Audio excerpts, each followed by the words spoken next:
Alright, I'm going to show you how to make a strawberry acai Starbucks refresher. Okay, so you're going to need to brew some wild berry herbal tea. There's about a cup of that. And then you're going to need to chop up 2 to 3 strawberries. If they're smaller, do 3. If they're larger, just do 2. And then this is optional, but it gives it a little bit of wang. So get you some pineapple juice. And then you're going to need some sweetener. Now, I use stevia because it's a better alternative than cane sugar or corn syrup. And it doesn't take a whole lot of this to make things sweet, so it lasts you a long time.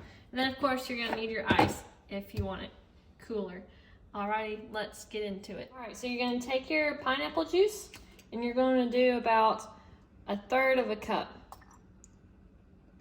Until you're going to take your stevia, and you're going to do about 5 drops. And you're going to get your ice cubes, enough to where it fills it up. That was cold. And then you're going to get your strawberries over here. And they're almost going to act like a garnish. The strawberry refresher has them in there.